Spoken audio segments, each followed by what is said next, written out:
Sophia Turner signed the marriage certificate with a hand that barely shook. 28 years old, and she was trading her freedom for her father's mistakes. $200,000 in debt to men who broke kneecaps as business strategy. Men who had already visited her childhood home twice, leaving broken furniture and terror in their wake. The registry office in Lower Manhattan smelled like old paper and desperation. Her father stood behind her, guilt etched into every line of his weathered face. Her younger sister Ashley gripped her hand so tightly it hurt. "You don't have to do this," Ashley whispered, tears streaming down her cheeks. "We'll find another way." But there was no other way. Sophia had exhausted every option over 6 sleepless months. Loans denied. Crowdfunding campaigns that barely raised $3,000. The predatory interest kept climbing, and the men kept coming. Then Anthony Colombo made an offer through intermediaries. Marriage in exchange for debt forgiveness. Clean slate. No questions asked. Sophia had researched him obsessively. 34 years old, head of one of New York's most powerful organized crime families. Photographs showed a devastatingly handsome man with dark hair, sharp jaw, and eyes that seemed to catalog everything they saw. Rumors swirled about his ruthlessness, his intelligence, his absolute control over an empire built on fear and loyalty. She expected a monster. She got something far more complicated. Anthony Colombo stood across from her now, signing his own portion of documents with elegant precision. He wore a charcoal suit tailored to perfection. White shirt open at the collar. No tie. Expensive watch caught the light. Everything about him screamed power and money and danger. But when he looked at her, his expression held something unexpected. Curiosity. Maybe even gentleness. "The debt is cleared," he said quietly, handing papers to his lawyer. His voice was smooth, faintly accented. "Your father and sister will not be contacted again." "Thank you," Sophia managed. The words felt hollow. "We should go." He offered his hand. "Your belongings have already been moved to the penthouse." Sophia's stomach dropped. She had known this moment was coming, but facing it felt surreal. She hugged Ashley fiercely, whispered promises to call, to visit, to somehow make this bearable. Her father couldn't meet her eyes. The shame was eating him alive. The drive to Anthony's penthouse passed in silence. Sophia stared out the window of the black car, watching her old life disappear behind tinted glass. The driver never spoke. The city blurred past. The penthouse occupied the entire top floor of a midtown tower. Floor-to-ceiling windows overlooked Central Park. Marble floors reflected soft lighting. Modern furniture in blacks and grays filled spaces that felt both luxurious and oddly impersonal. "Your room is down that hallway," Anthony said, gesturing left. "Master suite is opposite direction. You have complete privacy." Sophia blinked. "Separate rooms? This is a business arrangement." His dark eyes held hers. "I will not touch you without invitation. You are safe here." Something loosened in her chest. She had prepared herself for so much worse. "The kitchen is fully stocked. Housekeeper comes Mondays and Thursdays. If you need anything, ask." He pulled a phone from his pocket, typed quickly, then showed her the screen. "My personal number. Use it." "Okay." Her voice came out smaller than intended. He studied her for a long moment. "You look exhausted. Rest. We can discuss details tomorrow." Sophia retreated to her room, found her belongings neatly unpacked in a space 3 times the size of her old apartment. Luxury sheets. Enormous bathroom. Closet bigger than her childhood bedroom. She sat on the edge of the bed and cried silently into her hands. The first month passed in careful distance. Anthony left early for meetings, returned late. They saw each other mostly at breakfast, where he read newspapers in Italian, and she picked at food she barely tasted. He never demanded anything, never invaded her space, never made her feel like property. Slowly, the fear began to fade, replaced by something stranger, curiosity. One evening, she found him in the living room watching an old Italian film. Black and white images flickered across a massive screen. "Do you mind if I watch?" she asked from the doorway. He glanced up, surprise crossing his features. "Please." She sat on the opposite end of the long sofa. The film had subtitles. A love story set in post-war Rome. Beautiful cinematography and tragic romance. My grandmother loved this film, Anthony said during a quiet scene. She made me watch it dozens of times as a child. It's beautiful, Sophia admitted. She raised me after my mother died. His voice softened with memory. Taught me that strength and gentleness are not opposites. Sophia looked at him properly for the first time in weeks. Saw past the intimidating exterior to something more human underneath. They began talking. Small conversations that stretched longer each night. He told her about growing up in Brooklyn, learning his family's business, the weight of responsibility he carried. She told him about her childhood in upstate New York, her dreams of becoming a teacher, the betrayal she felt toward her father's gambling addiction. You are angry with him, Anthony observed one night over dinner he had cooked himself, pasta carbonara made from scratch. He destroyed our lives, Sophia said bitterly. Ashley had to drop out of college. We lost the house. And I'm here because he couldn't stop throwing money at card tables. Addiction is a disease. Anthony's tone held no judgment. It does not excuse his actions, but perhaps understanding helps with forgiveness. Do you forgive easily? His expression darkened. No, but I am learning. The second month brought unexpected comfort. Anthony started asking her opinion on small things. What to order for dinner, which film to watch, whether the new art piece in the hallway was pretentious or interesting. She started leaving her room more, reading in the living room while he worked on his laptop, joining him for meals without the heavy silence. One afternoon, she found him cooking again. This time, he invited her to help. My grandmother would say a woman who cannot make proper pasta is missing a life skill, he teased gently, teaching her to knead dough with precise pressure. And what would she say about men who trap women in business arrangements? Sophia shot back, but with a hint of humor. That I am a fool who does not know how to properly court a beautiful woman. He said it lightly, but his eyes held hers a beat too long. The air between them shifted. By month 3, the attraction became impossible to ignore. Sophia found herself noticing everything about him. The way his hair fell across his forehead when he was concentrating. The warmth of his laugh when something genuinely amused him. How his hands moved with confidence and precision, whether signing documents or chopping vegetables. She caught him watching her too. Quick glances when he thought she was distracted. His jaw tightening when she wore certain dresses. The way he always positioned himself between her and the door. Protective instinct she pretended not to notice. Month 4 brought the charity gala. A business obligation Anthony initially planned to attend alone. Come with me, he said over breakfast. Not a command, an invitation. I don't have anything appropriate to wear. That has been arranged. He slid a business card across the table. Appointment at 2. Choose whatever you like. The boutique was exclusive, expensive, overwhelming. But the dress she selected was burgundy silk that draped elegantly without being overtly sexual. When Anthony saw her that evening, something flickered in his dark eyes that made her pulse race. The gala was everything she expected. Wealthy people in designer clothes making small talk about investments and vacation homes. But Anthony kept her close, his hand resting lightly on the small of her back, introducing her simply as Sophia, never explaining the arrangement. You are nervous, he murmured during a slow dance. Everyone is staring. Let them. His hand splayed wider against her spine. You belong here as much as anyone. Because I'm your wife on paper? Because you are brilliant and kind and stronger than most people in this room. His voice dropped lower. The paper means nothing. You matter. Sophia looked up at him. Really looked. Saw the sincerity in his expression. The carefully controlled desire he was working hard to suppress. When they returned to the penthouse that night, neither moved toward their separate rooms. They stood in the dim living room, city lights creating shadows across Anthony's face. I should let you rest, he said, but made no move to leave. I'm not tired. The distance between them felt charged, dangerous, inevitable. Sophia. Her name on his lips sounded like a confession. If I kiss you now, everything changes.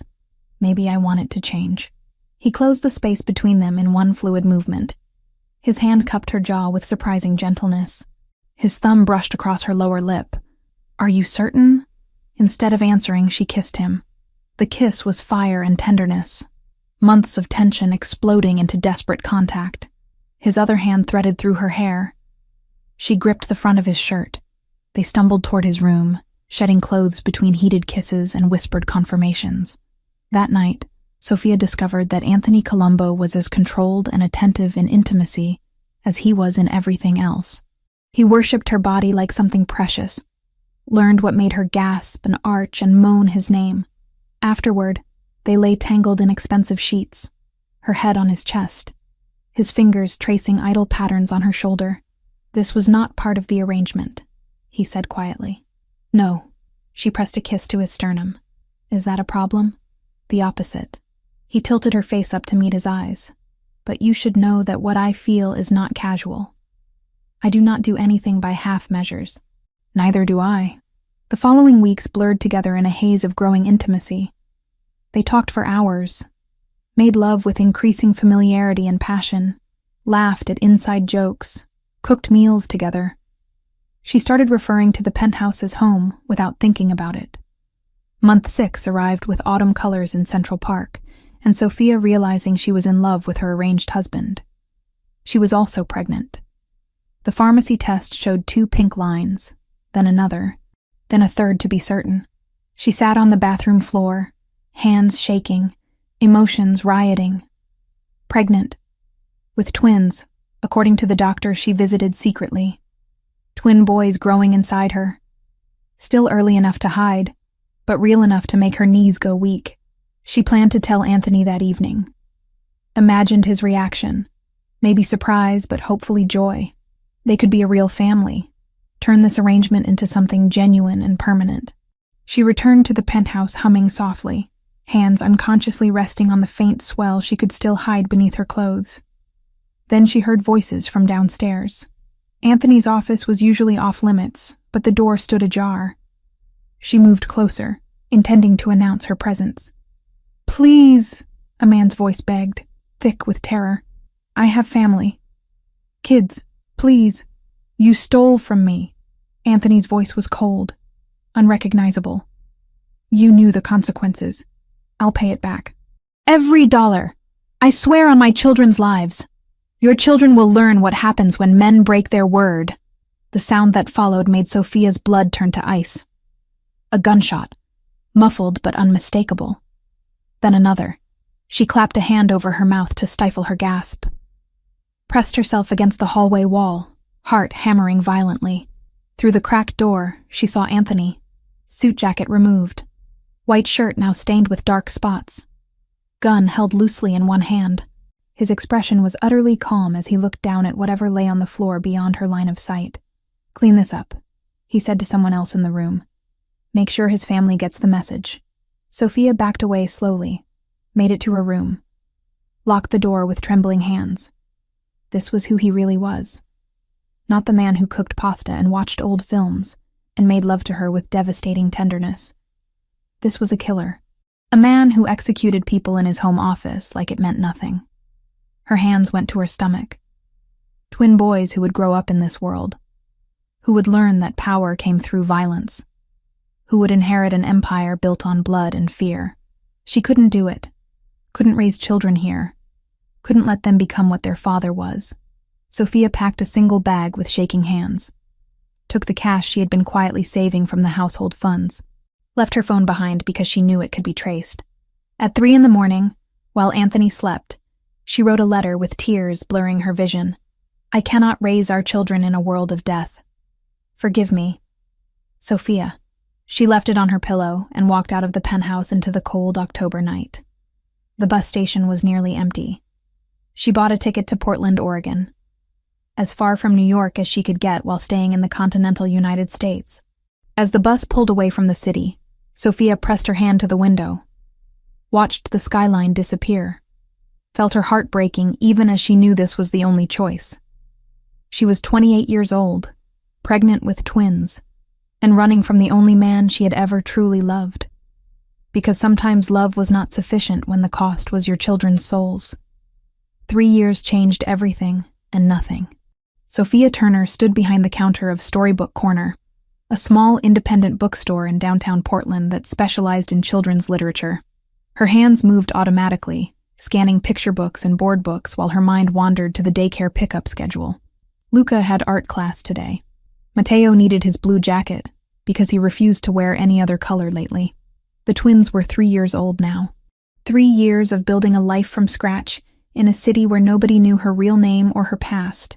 3 years of working double shifts to afford the cramped 2-bedroom apartment in a neighborhood that was safe enough. 3 years of looking over her shoulder, waiting for Anthony Colombo to find her. But he never came. Part of her wondered if he had even looked. Maybe the debt arrangement had been exactly what he claimed originally. A business transaction. Nothing more. Maybe she had imagined the depth of feeling between them, projected her own desperate need for connection onto a man who felt nothing. The door chime rang. Sophia glanced up with her practiced customer service smile. Her heart stopped. Anthony Colombo stood just inside the entrance, backlit by autumn sunlight streaming through the glass. He wore dark jeans and a black sweater, casual clothes that somehow made him look more dangerous rather than less. His hair was shorter than she remembered. His face was thinner, sharper angles emphasized by shadows under his eyes that spoke of too many sleepless nights. But those dark brown eyes were exactly the same, and they were locked directly on her. The book in Sophia's hands slipped from her grip, hitting the counter with a dull thud. "Hey, you okay?" Rachel, her coworker, touched her arm with concern. "You look like you've seen a ghost." Sophia couldn't speak, couldn't move, couldn't breathe. Anthony walked toward the counter with slow, deliberate steps. Every person in the store seemed to sense something wrong. Conversations died. Heads turned. He stopped 3 feet away, close enough that she could smell the faint scent of his cologne, the same one he had worn in New York, far enough that he wasn't crowding her. "Hello, Sophia?" His voice was exactly as she remembered. Smooth, controlled, with that barely perceptible accent that made her name sound like music. "I don't know you," she whispered. "Please leave. We both know that's not true." He placed a photograph on the counter between them, face down. "But if you prefer to have this conversation here, in front of your colleagues, I can accommodate that." Rachel was staring now. 2 customers had stopped browsing to watch. Sophia's hands shook as she flipped the photograph. It showed 2 small boys with dark curly hair and brown eyes, laughing in a park. Luca and Matteo. Taken recently, maybe last week at the playground near their apartment. Cold fear washed through her. "There's a coffee shop 2 blocks north," Anthony said quietly. "Meet me there in 10 minutes, or I will wait here until your shift ends. Your choice." He turned and walked out before she could respond. Sophia grabbed the photo, shoved it in her apron pocket. "I need to take my break. Right now." Rachel frowned. "We have customers. Please. It's an emergency." She didn't wait for permission. Grabbed her coat and hurried out into the cool October air. Portland was gray and overcast, perpetually threatening rain without delivering. She walked quickly toward the coffee shop, mind racing. How had he found her? How long had he known? Why wait 3 years? And most terrifying of all, what did he want? The coffee shop was one of those aggressively Portland establishments with reclaimed wood tables and fair trade everything. Anthony sat in the back corner, 2 cups already on the table. He stood when she approached. Old-fashioned manners she had forgotten. "I didn't know what you drink anymore," he said, gesturing to the cups. "One is black coffee. The other is a latte with vanilla." The latte had been her order. 3 years ago, in a different lifetime. Sophia sat, wrapping her cold hands around the warm cup without drinking. "How did you find me? Does it matter?" "Yes." He leaned back in his chair, studying her with an intensity that made her want to disappear. "You were very careful. New name, cash only for the first 6 months, no social media, no contact with anyone from New York except your sister." Sophia's stomach dropped. "You've been watching Ashley?" "Monitoring, not watching. There's a difference." His tone held no apology. "She was the only connection you maintained. It took 18 months before she slipped and mentioned Portland in a phone conversation. Another year to narrow down your location. 6 more months to confirm. 3 years. Sophia's voice came out hollow. "You've known for 6 months and you're only showing up now? I wanted to be certain you were truly safe and stable before I disrupted your life." His jaw tightened. I am many things, Sophia, but I am not cruel without purpose. You're also a killer. The words burst out before she could stop them. I saw you. That night. The man in your office. I know. Anthony's expression didn't change. I found your letter. Read it approximately 1,000 times trying to understand. There's nothing to understand. I couldn't raise children in that world. Our children. He said it softly. But the possessive pronoun landed like a physical blow. Twin boys. Luca and Matteo. 3 years old. Luca is cautious and loves books. Matteo is bold and refuses to wear anything but blue lately. Tears burned Sophia's eyes. Don't. Don't what? Don't know my own sons? Don't care about the family you stole from me? I was protecting them. By raising them in a city 3,000 miles away? By working 60-hour weeks so you can afford an apartment in a neighborhood where I counted 4 drug deals happening within 2 blocks? His voice rose slightly, controlled anger bleeding through. By denying them a father who would give them everything? Everything except safety. Sophia's hands shook around the cup. Everything except a life where they don't learn that violence is how you solve problems. Anthony was quiet for a long moment. When he spoke again, his voice had softened. The man you saw me kill that night was not innocent. He had stolen $300,000 from my organization and used that money to fund a human trafficking operation. He was selling children, Sophia. Children. She looked up sharply. I am not asking you to condone what I did, Anthony continued. I am asking you to understand that my world is not black and white. I have done terrible things. I will likely do terrible things again. But I have also protected people who had no other protection. I have stopped monsters who operated in shadows. And I have spent 3 years transforming my business so that my sons will inherit something cleaner than what I received. What are you talking about? He pulled out his phone, slid it across the table. The screen showed financial documents, legal filings, business registrations. I have divested from every illegal operation, sold territories to rivals, moved all assets into legitimate real estate and restaurant investments.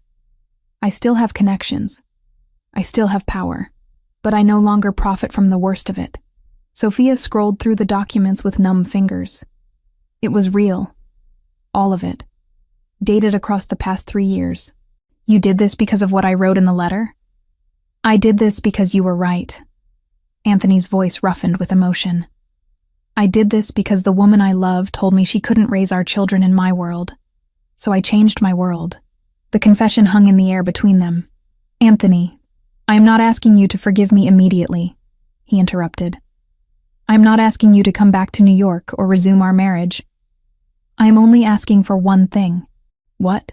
His dark eyes held hers with devastating honesty. Let me meet my sons. Sophia's breath caught. She had prepared for threats, for legal action, for him to take the boys by force. Not this quiet plea. I don't know, she whispered. I have respected your wishes for 3 years, Anthony said. I have stayed away even though every instinct demanded I come immediately. I have transformed everything about my life to be worthy of the family you took from me. Now I am asking you to give me a chance. Not as your husband, as their father. Before Sophia could respond, her phone alarm buzzed. Daycare pickup in 20 minutes. Anthony noticed her glance at the screen. You need to get the boys. Yes. May I come? No. Absolutely not. Sophia. He reached across the table, stopping just short of touching her hand. I am going to be part of their lives. We can do this cooperatively, or we can do this through lawyers and courts. I prefer cooperation. Is that a threat? It is reality. His expression was calm, but implacable. I will see my sons today, with your permission or without it. Sophia stood abruptly, chair scraping against the floor. You can't just show up after 3 years and demand access. I am not demanding. I am requesting. There is a difference. Anthony stood as well. But make no mistake. I found you once. I know where you work, where you live, where the boys attend daycare. I know Luca's favorite book and Matteo's obsession with fire trucks. I know everything because I have been watching from a distance, respecting your space, waiting for the right moment. This is insane. This is fatherhood. His voice dropped lower. Go get our sons, Sophia. I will be waiting in the parking lot. And when you see me, when you see how they react to me, you will understand that biology is not the only connection we share." Sophia grabbed her coat and fled the coffee shop. Her mind spun as she drove across town to Little Sprouts daycare. What was she going to do? How could she explain this to 3-year-old boys who didn't know they had a father? She pulled into the familiar parking lot 15 minutes later, and her heart sank. Anthony's black SUV was already there, parked near the entrance. He leaned against it, arms crossed, waiting exactly as he had promised. Sophia parked as far away as possible, walked quickly toward the building entrance. Anthony didn't approach, just watched. Inside, the daycare smelled like paint and graham crackers. Luca and Matteo were in the art room, covered in finger paint and pure joy. Her heart squeezed at the sight of them. 3 years of raising them alone. 3 years of being everything they needed. "Mama!" Matteo spotted her first, running over with blue paint-covered hands. Luca followed more slowly, carrying a paper with careful crayon drawings. "Look what I made," Luca said shyly, holding up his artwork. Sophia knelt down, hugging them both despite the paint. "It's beautiful, baby. Both of you did such good work." They collected backpacks and jackets, Matteo chattering about snack time while Luca remained quiet and observant as always. Sophia's hands shook as she signed them out. The moment they stepped outside, Luca froze. "Mama," he whispered, pressing against her leg. "Who's that man?" Matteo, bold as always, stared openly at Anthony. "He's really tall." Anthony straightened from where he leaned against the SUV. Even from 30 feet away, Sophia could see the naked emotion on his face. Wonder, pain, desperate love for 2 boys he had never been allowed to touch. He didn't approach, didn't move at all, just looked at them with an expression that broke something inside Sophia's chest. Because she recognized that look. It was the same one she wore every morning when she checked on them sleeping. The same fierce protective love that had driven her to run in the first place. "Come on," Sophia said, guiding the boys toward her car. "Let's go home." "Is he coming too?" Matteo asked loudly. "No, sweetheart." But as Sophia buckled them into car seats, Anthony moved. Not toward them. Toward her. He stopped an arm's length away, close enough to speak quietly without the boys hearing. "They have my eyes," he said, voice rough with unshed tears. "I know. Luca looks exactly like I did at that age. Matteo has my mother's stubborn chin." Sophia's vision blurred. "Please don't make this harder. I need you to hear something." Anthony stepped closer, his presence overwhelming in the small parking lot. "No more running, Sophia. You ran once and I let you go because I understood your fear. But that grace period is over. Those are my sons. And whether you like it or not, whether you trust me or not, I will be in their lives. You can't force. I am not forcing anything. I am stating fact." His dark eyes burned into hers. "Tomorrow morning I will come to your apartment. I will meet them properly. I will begin building a relationship with my children. And you will allow this because deep down, you know they deserve a father who loves them." Sophia's breath came in short gasps. "I hate you." "No, you don't." He said it with absolute certainty. "You hate that you still love me. You hate that I found you. You hate that the life you built is about to change. But you do not hate me, darling. You never could." He turned and walked back to his SUV without waiting for a response. Sophia climbed into her car with shaking hands. In the rearview mirror, she watched Anthony stand beside his vehicle, watching them. Not following. Not threatening. Just watching his sons with the expression of a man who had found something he thought lost forever. "Mama, who was that?" Luca asked again as they drove away.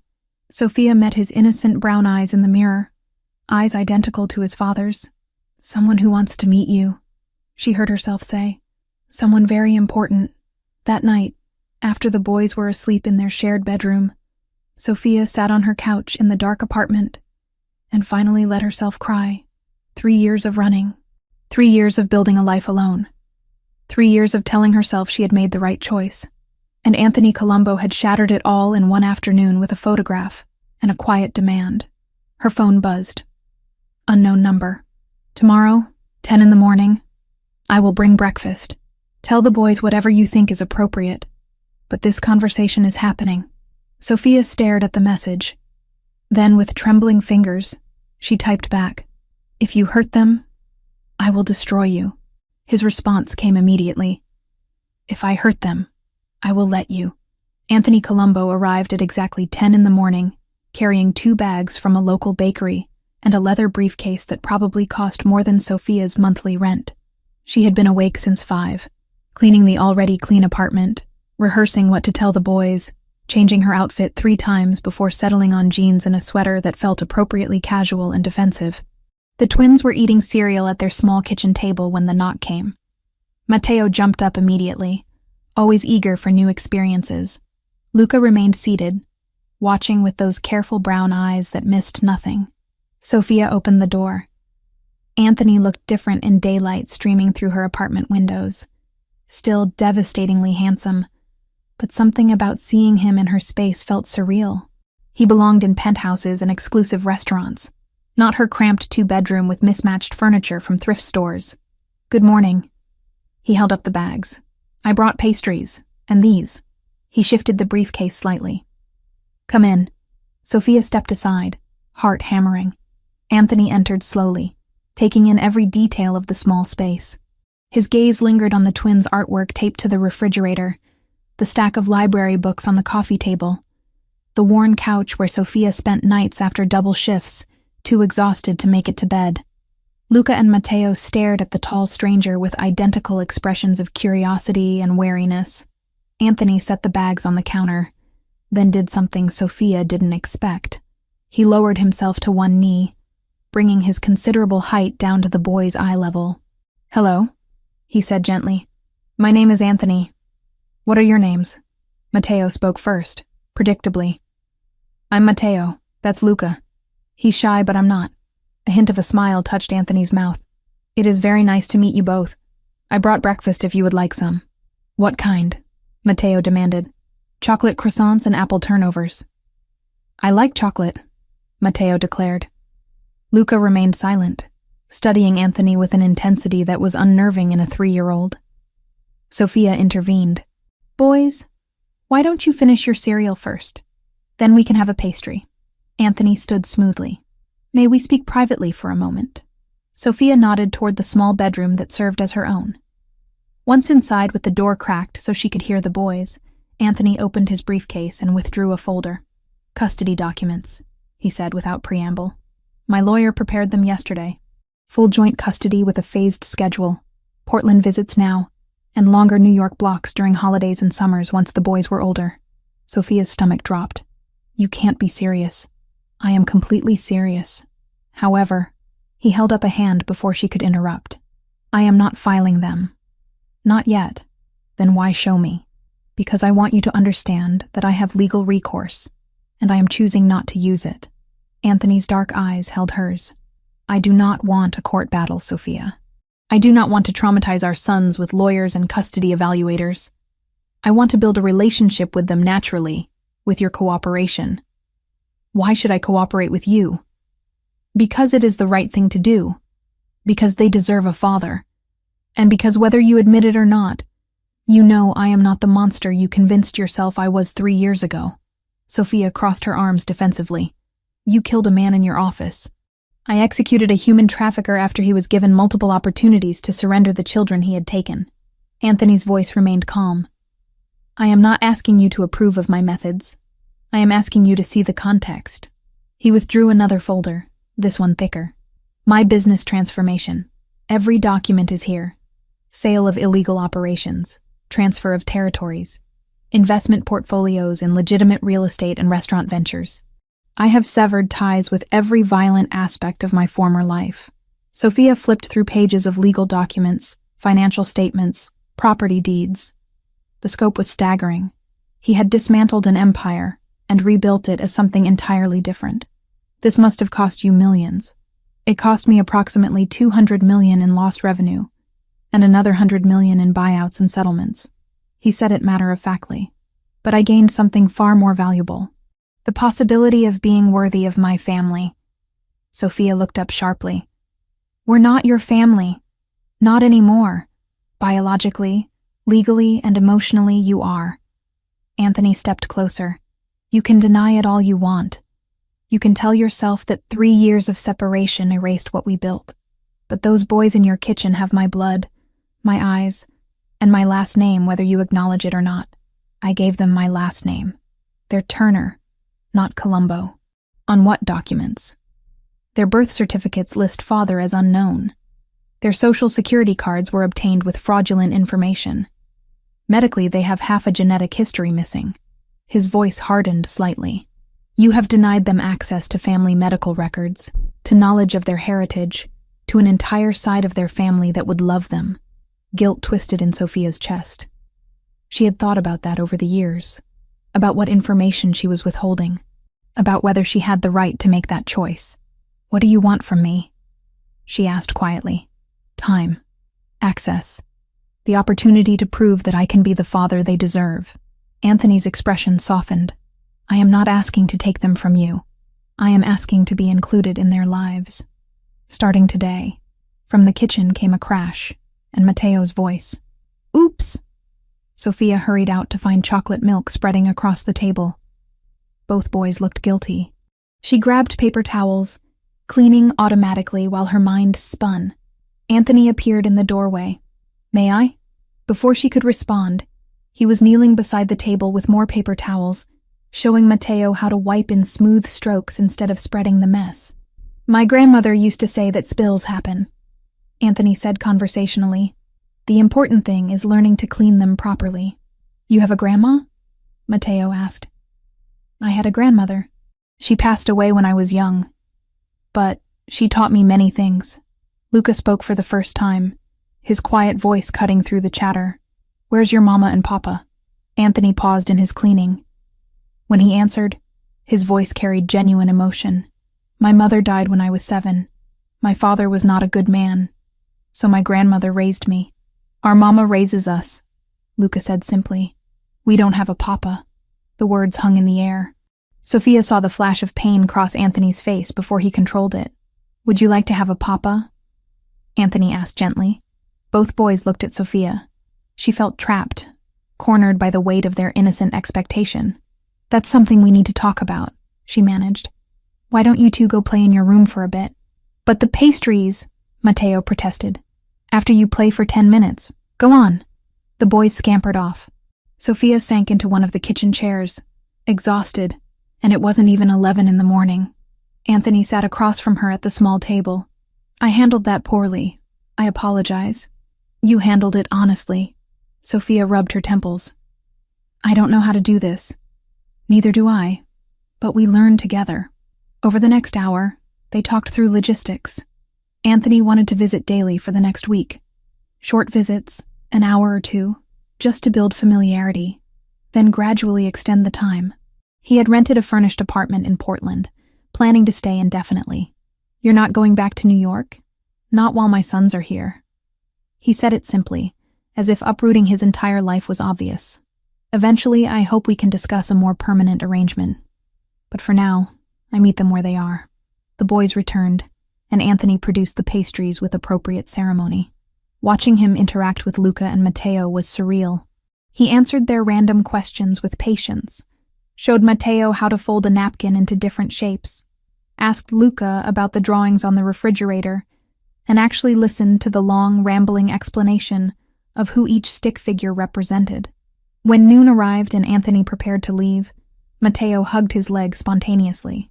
Will you come back tomorrow? Anthony looked at Sophia, asking permission silently. She nodded, defeated and relieved simultaneously. Yes. Tomorrow I will come back. We can read books if you would like. I like books, Mateo declared. Luca remained quiet, but watched Anthony with less wariness than before. At the door, Anthony paused. Thank you for allowing this. I didn't really have a choice. You always have a choice. You chose to let me in rather than fight. That matters. He left, and Sophia closed the door, leaning against it with shaking hands. The next day, Anthony returned with 3 children's books. Italian fairy tales with English translations and beautiful illustrations. He read them with different voices for each character, making Mateo giggle and even pulling a smile from serious Luca. The third day, he brought ingredients and taught them to make simple pasta dough. Flour ended up everywhere, but the boys were delighted by the squishy texture and the way Anthony showed them to press their handprints into the flattened dough. By the fourth day, Matteo ran to the door when the knock came. "Anthony's here." Sophia watched from the kitchen as the man she had fled from 3 years ago sat cross-legged on her living room floor, building block towers with their sons. He wore jeans and a casual shirt, hair slightly mussed, laughing when Matteo deliberately knocked the tower down. The domesticity of it was disorienting. This was not the man she had seen execute someone. This was not the feared mafia boss who controlled empires. This was just a father, learning his children, making up for lost time with desperate focus. On the fifth evening, after the boys were in bed, Anthony lingered by the door. "There is something you should know," he said quietly. "About your family." Sophia tensed. "What about them?" "I have been supporting them financially for the past 3 years." He said it without defensiveness. "Your father's auto repair shop was struggling. I bought the building, reduced his rent to sustainable levels, and directed business his way through my connections. Your sister Ashley received a scholarship to finish her degree. I established it through a shell corporation." Sophia stared at him. "You've been manipulating my family? I have been caring for the people you love because you could not be there to do it yourself." His tone sharpened slightly. "Your father is healthy and stable. Ashley graduated with honors, and now works as a teacher in Syracuse. They have financial security they would not have otherwise. You had no right. I had every right. They are my family too, whether you acknowledge it or not. Your father's debt was the catalyst for our marriage. I ensured he would never struggle with debt again. Your sister's education was interrupted because of family financial crisis. I ensured she could complete it." Sophia's hands shook with conflicting emotions. Anger that he had interfered, gratitude that her family was safe, resentment that he had given them what she could not. "Did they know?" she asked. "Did they know the money came from you?" "No. Everything was arranged through intermediaries and legitimate channels." Anthony's eyes held hers. "I did not do this for recognition. I did it because I knew you worried about them. I could not give you peace directly, so I gave it indirectly." Something cracked in Sophia's carefully maintained defenses. For 3 years, she had carried guilt about leaving her family without support, about choosing to protect her unborn children over staying close to her father and sister. And all that time, Anthony had been quietly ensuring they were cared for. "Why?" The word came out broken. "Because I love you." He said it simply, devastatingly. "Because even when you ran, even when you took my children and disappeared, I never stopped loving you. I was angry. I was hurt. But I never stopped wanting you safe and happy. And I knew you could not be happy if your family suffered." Tears burned Sophia's eyes. "You can't just say things like that. Why not?" "It is true." Anthony reached out slowly, giving her time to pull away. When she didn't, his hand cupped her cheek with heartbreaking gentleness. "I have made many mistakes, Sophia. I have hurt people. I have done things I cannot undo. But loving you was never a mistake. Loving our sons is not a mistake. And I will spend however long it takes proving that I can be what you need." His thumb brushed away a tear that escaped. The touch was familiar and foreign all at once. 3 years since he had touched her. 3 years since she had let anyone this close. "I don't know if I can trust you again," she whispered. "Then I will earn it back, day by day, visit by visit." His dark eyes were sincere. "I am not going anywhere, darling. Not this time." The moment stretched between them, heavy with history and possibility. Then Luca called out from the bedroom, breaking the spell. Sophia stepped back, wiping her eyes. "I should check on him." "Of course." Anthony moved toward the door. "Same time tomorrow?" "Yes." He paused at the threshold. "They are wonderful boys, Sophia. You have done an incredible job raising them alone. I hope someday you will let me help carry that weight." After he left, Sophia stood in her quiet living room surrounded by evidence of his presence. Italian books on the coffee table. Flour still dusting the kitchen counter. The faint scent of his cologne lingering in the air. And for the first time in 3 years, She wondered if running had been the right choice after all. The photograph arrived on a Tuesday morning, slipped under Sophia's apartment door while she was making breakfast. Plain white envelope with no markings. Inside, a single picture of Luca and Matteo at Little Sprouts daycare, taken through the fence during outdoor playtime. The angle suggested someone standing across the street with a telephoto lens. Sophia's hands trembled as she turned the photo over. 3 words written in block letters. Beautiful boys. Fragile. Her stomach twisted violently.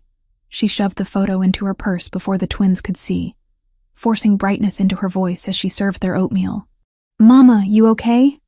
Luca asked with his unsettling perceptiveness. "Fine, baby. Just thinking about work." But she was not fine. Someone was watching her children. Someone wanted her to know they were watching.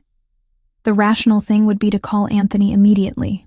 He had given her his number, told her to reach out if anything felt wrong. And if someone was testing her, a sudden swarm of Anthony's security around the daycare would only confirm the twins were the pressure point. But Sophia had spent 3 years being self-sufficient. 3 years proving she could handle everything alone.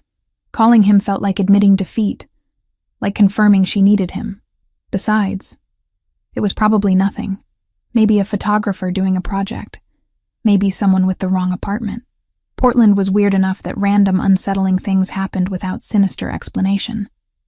Still, the note was deliberate enough to keep her scanning every face.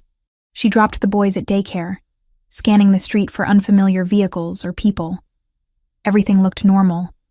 Parents hurrying to drop off kids before work. Traffic moving steadily. Gray Portland sky threatening rain that would probably hold off until evening. At the bookstore, Sophia threw herself into work, restocking shelves, helping customers, processing orders. Anything to avoid thinking about the photograph burning a hole in her purse. The second message arrived via text that afternoon. Unknown number. Your sons laugh like their father. Matteo is louder. Luca is more careful. Just like Anthony. Sophia nearly dropped her phone. Whoever sent this knew about Anthony. Knew the connection. This was not random. Her fingers hovered over Anthony's contact.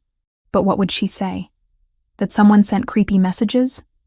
He would overreact, mobilize his entire security apparatus, turn her quiet life into a circus of bodyguards and surveillance. She could handle this. She could move again if necessary. Change cities, change names, start over somewhere else. Wyoming, maybe. Montana. Somewhere small and remote, where people from Anthony's world would never think to look.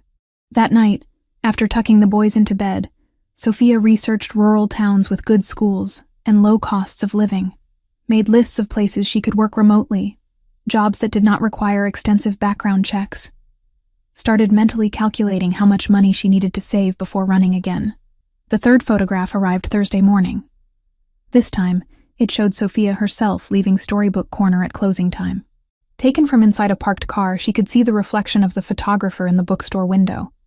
A man in a dark jacket, face obscured by the camera. The message on the back. We know where you live. We know your routine. We could reach them anytime. Terror flooded through her so completely that Sophia had to sit down on her apartment floor to breathe. This was real. This was targeted. Someone was threatening her children, and she could not handle it alone. But still, she hesitated. Anthony was supposed to visit at 10. She would tell him then. In person, where she could control the conversation and set boundaries about his response. Except Friday morning brought something worse. Sophia woke at 6 to use the bathroom. Stepping into the hallway, she noticed something by the front door. An envelope, larger than the previous ones. It must have been slid under the door during the night while they all slept. With shaking hands, she opened it. The photograph showed Luca and Matteo asleep in their bedroom, taken from outside their window, through the gap in the curtains. Sophia always left open, because Luca was afraid of complete darkness. Both boys were visible in their twin beds, peaceful and vulnerable. Sophia's knees gave out. She sat hard on the floor, hand pressed to her mouth to muffle the sob that threatened to escape. Someone had been outside their apartment in the middle of the night, had stood at her son's bedroom window, had photographed them sleeping. The note was longer this time, You took something precious from Anthony Colombo. He will understand what it feels like when we take something precious from him, unless arrangements can be made. Instructions coming soon. Sophia grabbed her phone with trembling fingers and called Anthony. He answered on the first ring, voice alert despite the early hour. Sophia? What happened? Someone's been watching us. The words tumbled out. Sending photographs. They were outside the boys' window last night. They took pictures of them sleeping. Anthony, I need help. I need you to protect them. I am on my way. Do not leave the apartment. Do not open the door for anyone except me. His voice was ice and fury. Keep the boys inside. I will be there in 8 minutes. He arrived in 6. Sophia opened the door to find him flanked by 2 large men in dark suits. Anthony's expression was controlled rage, the kind of dangerous calm that preceded violence. Show me everything. Sophia handed him the 3 photographs and her phone with the text messages. He examined each one with clinical precision, jaw tightening with each image. When he reached the photo of the sleeping boys, something dark and murderous crossed his face. Dmitri, he said quietly to one of the men. Russian? The man nodded. Text syntax matches Bratva patterns. Surveillance quality suggests professional operation. Anthony pulled out his phone, typed rapidly. I am mobilizing a security team. 2 men outside this building immediately. 2 more at the daycare. Full surveillance review of the neighborhood to identify the photographer's vehicle and location. Wait. Sophia stepped forward. I don't want armed guards following my children around. That will terrify them. They will be discreet. Anthony's eyes met hers, but non-negotiable. Someone is actively threatening our sons. That ends now. Who would do this? People who want to hurt me by targeting what I love. He said it matter-of-factly, as if discussing weather. I have enemies, Sophia. I thought by leaving that world behind, I removed the target from my family. I was wrong. One of the guards spoke quietly into an earpiece, then addressed Anthony. Boss, we have a hit on the vehicle. Black sedan, Oregon plates, registered to a rental company. Rented 3 days ago by someone using a fake ID. Find it, and find who is driving it. The man nodded and left. Anthony turned back to Sophia. I need you to pack bags for yourself and the boys. Enough for 2 weeks. What? Why? Because you cannot stay here. This location is compromised. I have a secure property in the Cascade Mountains, 2 hours from Portland. We leave today. Sophia's first instinct was to argue, to refuse, to maintain her independence.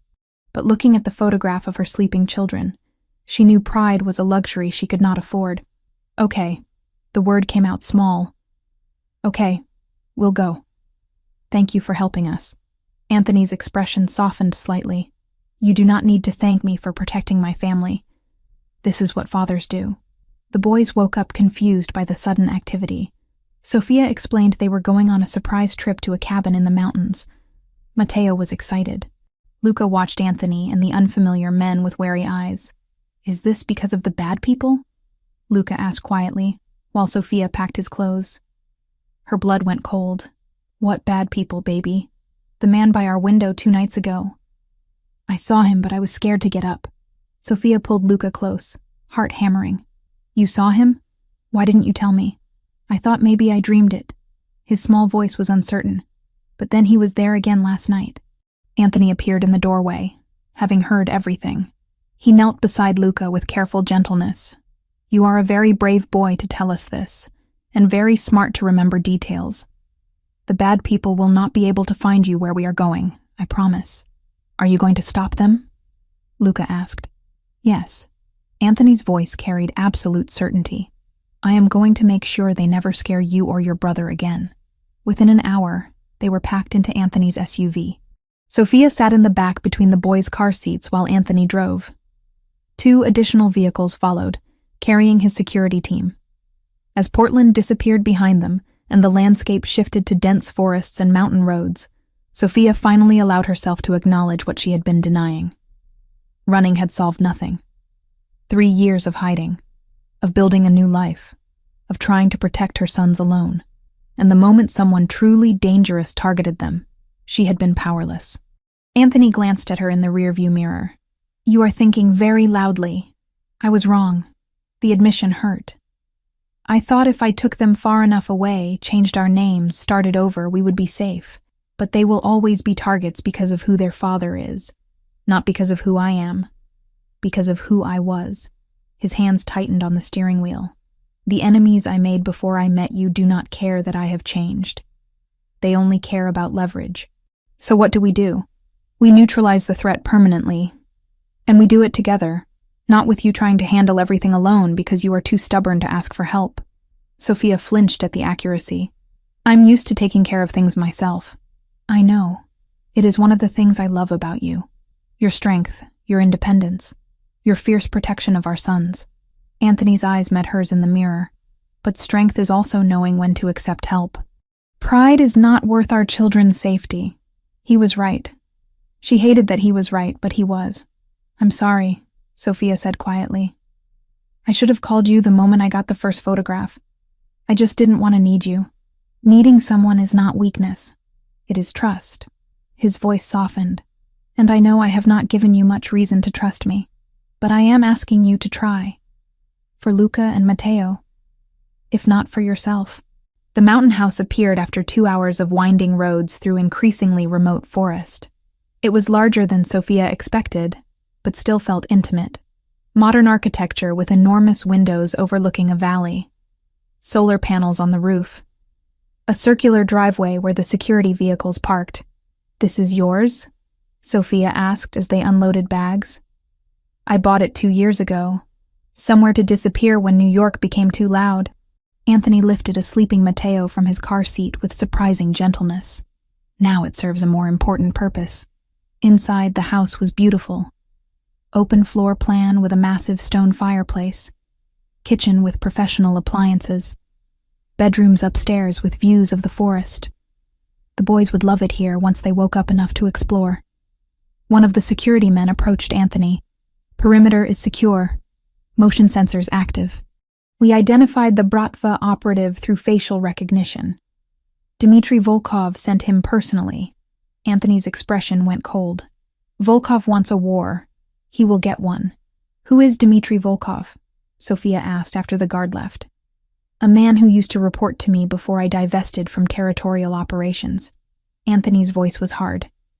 When I sold my interests and left that world, other families moved to fill the power vacuum. Dmitry believes I still have influence he can exploit. He is using you and the boys as leverage to force me back into the game. Will it work? No. Anthony turned to face her fully. But I will make him regret threatening my family. The certainty in his voice was both comforting and terrifying. This was the man she had run from 3 years ago. The one capable of cold violence and strategic cruelty. But now that violence was directed at protecting her sons, and she could not bring herself to condemn it. What happens next? She asked. Next, I make arrangements with Dmitry. He wants something. I will give him something, but not what he expects. Anthony moved closer. And you stay here with Luca and Matteo where nothing can touch you. The security team will handle everything. You just focus on keeping the boys calm and safe. Sophia nodded, exhausted and grateful, and still processing everything. Anthony? Yes? Thank you. For coming when I called. For not judging me for waiting too long. For just helping without making me beg. He stepped close enough that she could feel the warmth of him. I told you before. You do not beg. You do not grovel. You are the mother of my children and the woman I love. Protecting you is not a favor. It is who I am. That night, after settling the boys into the upstairs bedroom they would share, Sophia stood at the enormous windows watching darkness settle over the mountains. Anthony joined her, 2 glasses of wine in hand. To survival, he said, offering 1 glass. To family, Sophia countered. They drank in comfortable silence, and for the first time since the photographs started arriving, Sophia felt something close to safe. The mountain house settled into an unexpected rhythm over the first 3 days. Security remained outside, barely visible shadows patrolling the perimeter. Inside, it was just the 4 of them. No housekeepers, no staff, no interruptions from the outside world. Sophia woke the first morning to sounds from downstairs. Coffee brewing. Something sizzling in a pan.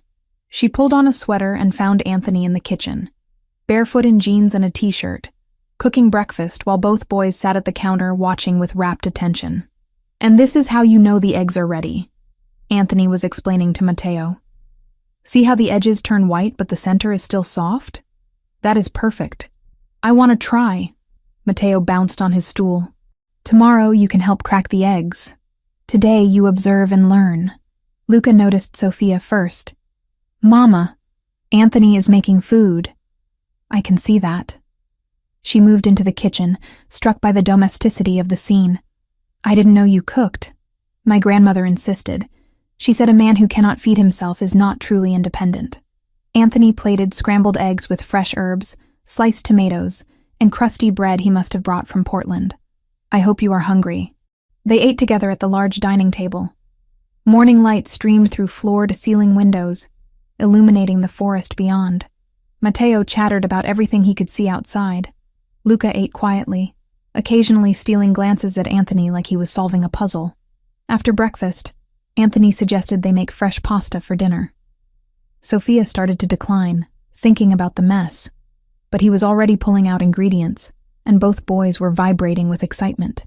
"Cooking is about more than food," Anthony said, measuring flour into a large bowl. "It is about patience, precision, and tradition. My grandmother taught me when I was younger than you two." "What was her name?" Luca asked.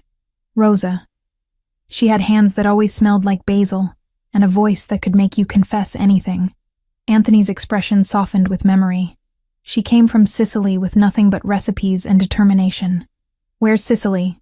Matteo demanded. "An island in Italy. Very beautiful. Maybe someday I will take you there." Sophia watched Anthony guide small hands through the process of mixing flour and eggs, kneading dough until it reached the right consistency. He was patient when Matteo got distracted, encouraging when Luca hesitated, afraid of making mistakes. "There is no wrong way to learn," Anthony told Luca gently. "Only practice that makes you better." By the time they finished, the kitchen was dusted with flour and everyone was laughing. The dough rested under a cloth while Anthony cleaned up, refusing Sophia's help. "You have done everything alone for 3 years, he said when she protested. "Let me do this." That afternoon, Matteo threw a spectacular tantrum when Sophia said he could not have a third cookie. He screamed, threw himself on the floor, kicked his feet with impressive fury. Sophia felt her patience fraying. 3 years of single parenting meant she had strategies for tantrums, but exhaustion made everything harder. She started to intervene when Anthony knelt beside Matteo. "I understand you are angry," he said calmly. "Anger is acceptable. Throwing yourself on the floor is not." "I want cookies," Matteo wailed. "I know. And sometimes we want things we cannot have. That is part of learning self-control." Anthony's voice remained steady. "When you are ready to use words instead of screaming, we can talk about having a cookie after dinner." Matteo cried harder for another minute, then slowly wound down. Anthony waited patiently beside him, not forcing anything. When Matteo finally sat up, red-faced and sniffling, Anthony offered him a tissue. "Better?" Matteo nodded miserably. "Good. Now, would you like to help me build that puzzle we saw in the living room?" The transformation was immediate. Matteo scrambled up, tantrum forgotten, racing toward the puzzle. Anthony caught Sophia's eye and shrugged. "My grandmother always said children need firmness and understanding in equal measure." "Oh, your grandmother sounds wise." "She was the wisest person I have ever known." That night, Luca woke screaming from a nightmare around 2 a.m.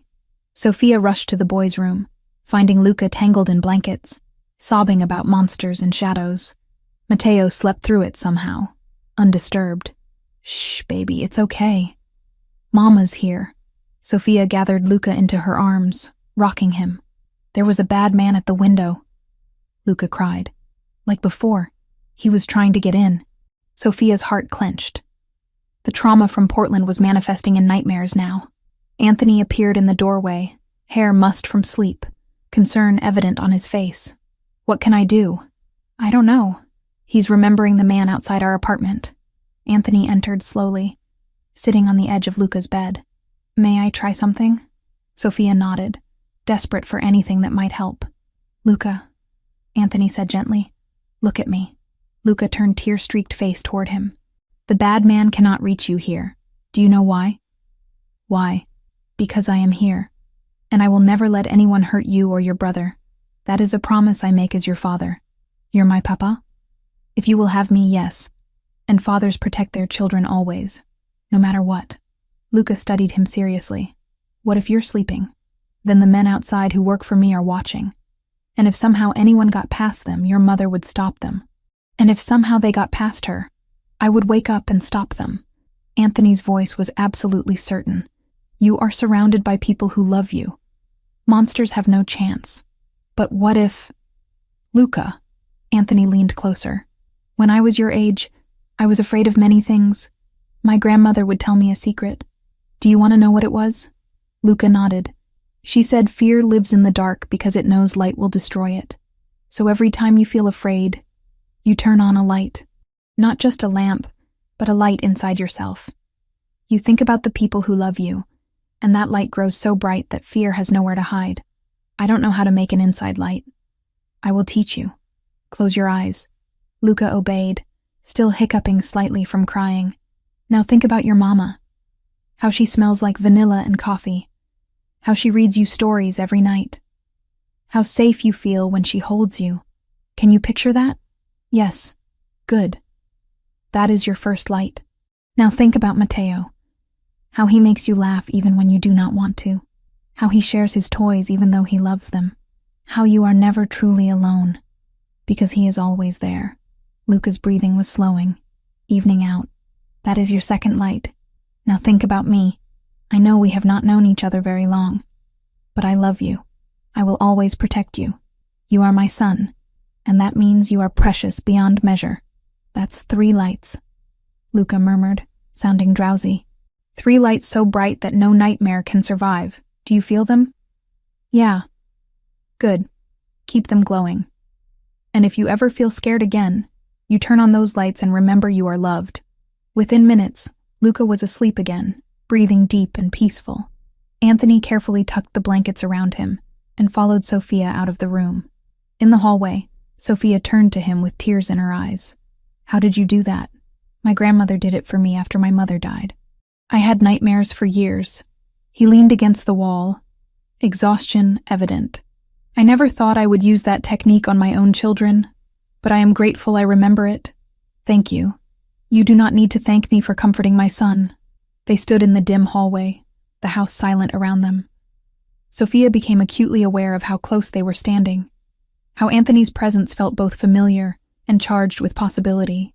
We should try to sleep, she said, but made no move toward her room. Sophia. His voice dropped lower. May we talk? Really talk? She nodded, following him downstairs to the living room. Anthony started a fire in the massive stone fireplace, flames casting dancing shadows across the walls. They sat on opposite ends of the long leather couch, distance preserved but barely. I need you to understand something, Anthony began, staring into the fire. The day I found your letter, the day I realized you had left, it broke something in me I did not know could break. Sophia wrapped her arms around herself, waiting. I have survived things that would destroy most men. Violence, betrayal, loss. I learned early to compartmentalize emotion, to separate what I feel from what I must do. But that morning, reading your words, knowing you were carrying my children and I had driven you away, all those walls collapsed. His hands clenched into fists on his knees. I wanted to tear apart the city looking for you. I had resources, connections, the ability to find almost anyone. But then I reread your letter. You said you could not raise our children surrounded by death, and I realized you were absolutely right. Anthony, let me finish. Please. He finally looked at her, firelight reflecting in his dark eyes. I spent 3 years transforming everything, not to manipulate you into returning, but because I needed to become someone worthy of being a father, someone who could give our sons a life where they did not grow up witnessing executions in home offices. You changed your entire empire because of what I wrote? I changed because you forced me to see what I had become, a man who solved problems with violence, a man whose children would inherit blood-stained legacy. I did not want that for them. I did not want them to fear their father the way I feared mine. Sophia's chest tightened. You never talked about your father before, because he is not worth discussing. He was a brutal man who believed power came through fear. He would beat my mother, terrorize everyone around him, rule through intimidation. When she died, I vowed never to become him. But somewhere along the way, I did.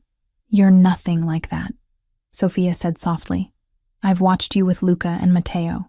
You're patient and gentle and everything a father should be, because you gave me the chance to be. Anthony shifted closer, the distance between them shrinking. When I finally found you 6 months ago, I wanted to rush in immediately, demand my rights, force my way back into your life. But I watched instead, saw how hard you worked, how well you raised them, how much they thrived under your care, and I realized that showing up before I was truly ready would be selfish. So you waited. I waited until I could offer you safety and stability and a version of myself that deserved another chance. His voice roughened with emotion. I waited because I love you, Sophia. I have loved you since you agreed to that arranged marriage and then refused to be treated like property. I loved you when you challenged me, when you made me laugh, when you showed me that strength and gentleness could coexist. Tears streamed down Sophia's face. I loved you too. That's why leaving hurt so much. Then why did you wait 3 years? Why not reach out once you were settled, once the boys were born? Because I was terrified. The confession burst out. Not of you specifically, but of your world. Of raising children who would think violence was normal. Of losing myself in a life where I was just the mafia boss's wife instead of my own person. You have never been just anything. You are brilliant and fierce and the strongest person I have ever known. I didn't feel strong. I felt trapped and scared, and so desperately in love with someone I thought I had to leave. They were inches apart now, drawn together by gravity and history and 3 years of separation. Sophia could see the flutter of Anthony's pulse in his throat, could feel the heat radiating from his body. I helped your family, Anthony said quietly. Your father's business, Ashley's education. I made sure they were cared for because I knew you worried about them. I could not give you peace directly, so I tried to give it indirectly. Fresh tears spilled over. You've been protecting everyone I love this whole time, because that is what you do when you love someone. You care for the people they care about. The space between them felt electric, charged with possibility and memory. Sophia leaned closer, drawn by instinct and need. Anthony's hand came up to cup her face, thumb brushing away tears with devastating tenderness. If I pull you close right now, he murmured, there's no going back. Maybe it's already changed. They moved together, closing the final distance.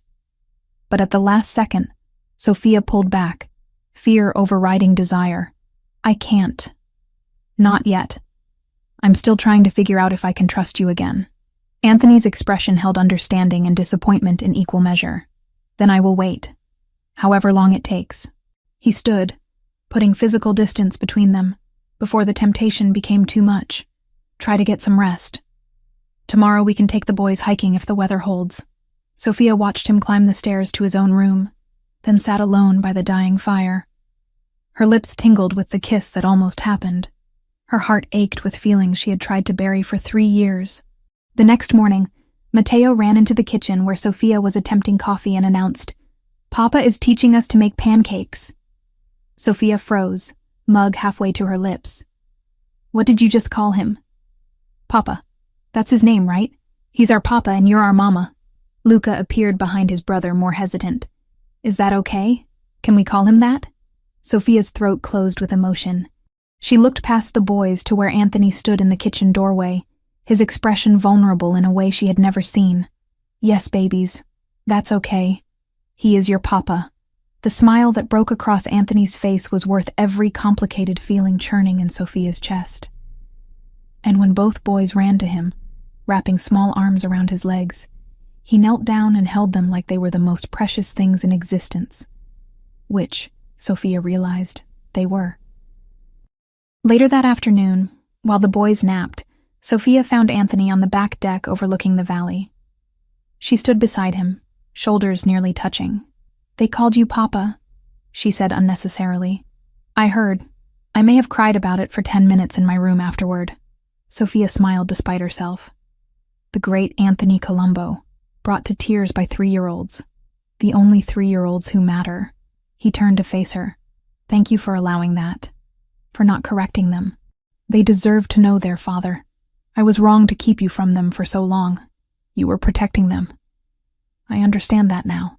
They stood in comfortable silence, watching clouds drift across the mountain peaks. And Sophia wondered if maybe, just maybe, they could find a way forward that honored both the past and the possibilities ahead. The attack came at 3:17 in the morning. Sophia woke to the sound of something she had never heard before, but recognized instinctively. Gunfire. Distant, but unmistakable. Multiple weapons firing in controlled bursts. She bolted upright in bed, heart hammering.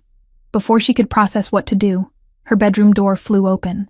Anthony stood there, fully dressed despite the hour, his face set in lines of cold fury. "Get the boys. Now. Do not turn on lights. Do not ask questions. Move." Sophia scrambled out of bed, running on pure adrenaline. She rushed to the twins' room where both boys were stirring, confused by the distant noise. Anthony was right behind her. "Mama?" Luca's voice was frightened. "It's okay, baby. We're going to play a game. We have to be very quiet and very fast." Matteo started to cry. Anthony scooped him up in one arm, then lifted Luca with the other. "Listen to me. Both of you. I need you to be brave right now. Can you do that for me?" Both boys nodded against his shoulders, eyes wide. "Good. Hold on tight and do not make a sound." Anthony moved with terrifying speed through the dark house, Sophia stumbling after him. More gunfire erupted outside, closer now. She heard shouting in a language she did not recognize. Russian, maybe. Anthony led them to what she had thought was a linen closet in the downstairs hallway.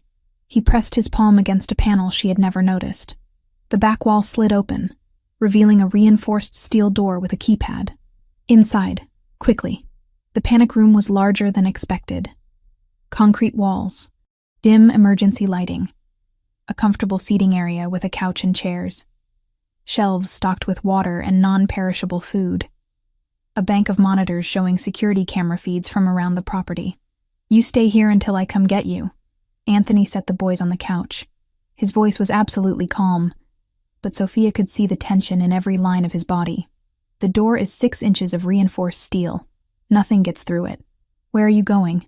Sophia grabbed his arm. "To end this." "No. You stay here with us.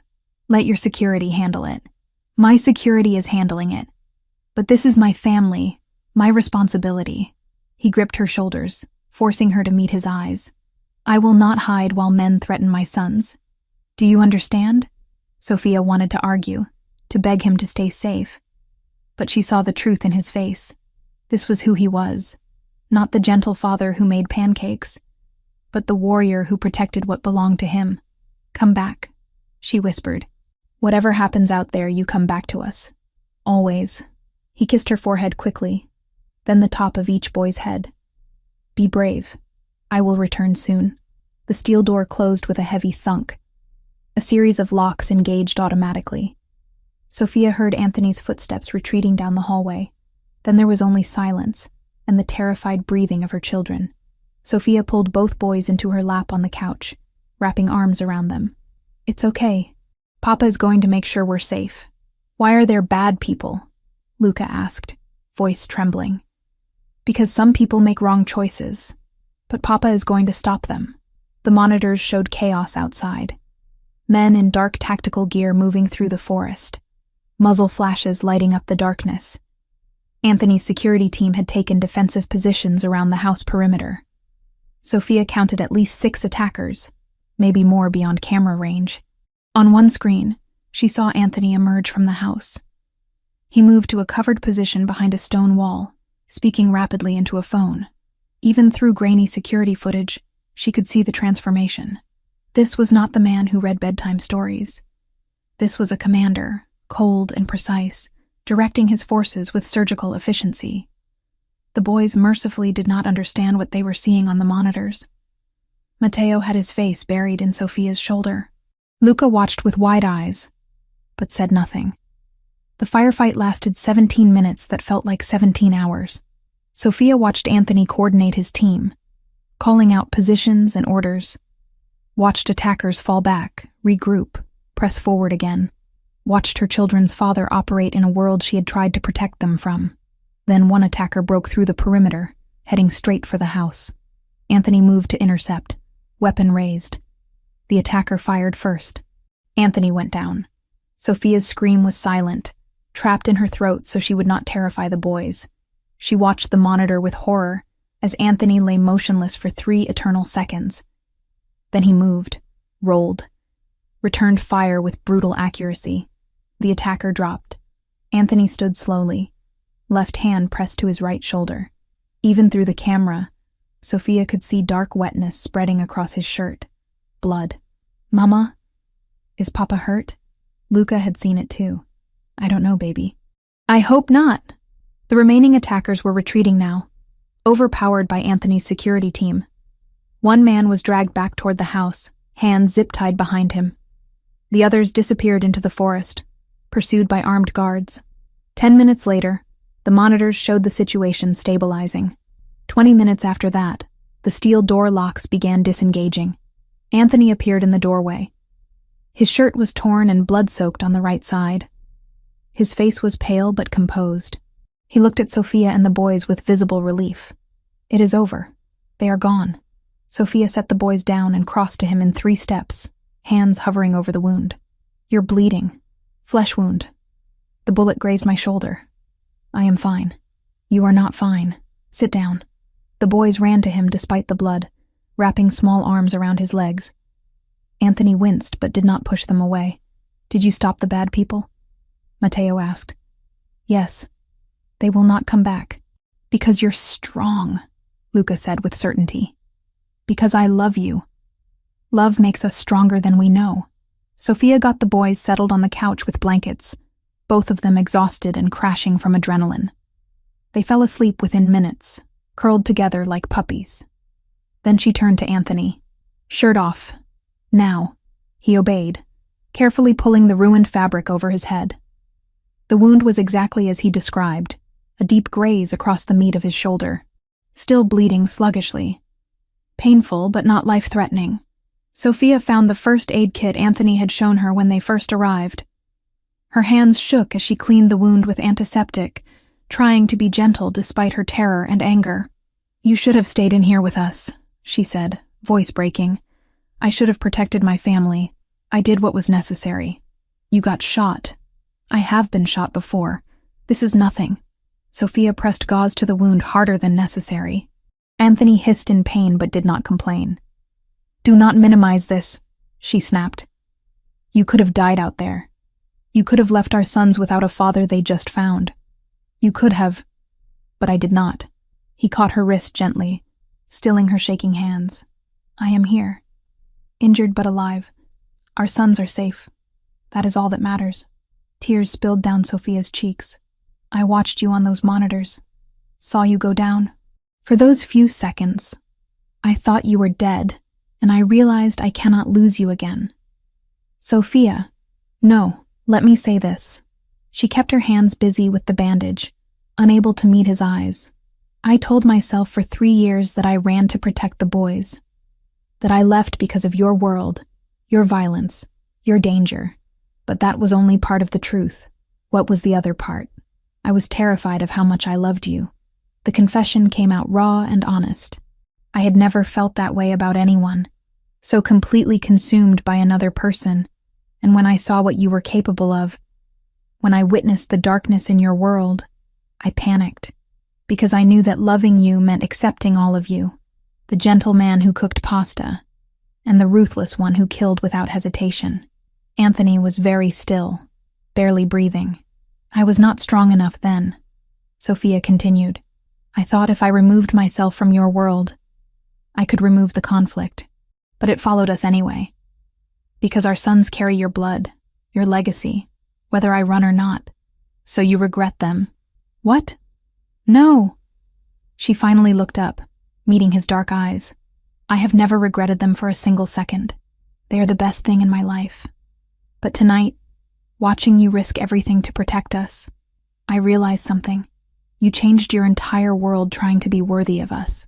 You dismantled an empire, walked away from power, spent 3 years becoming someone different. All because I asked you to. Because you were right to ask. Maybe, but I never asked the important question. Sophia's voice dropped to a whisper. Did you want to change? Or did you only do it to get us back? Anthony reached up with his good arm, cupping her face with his hand.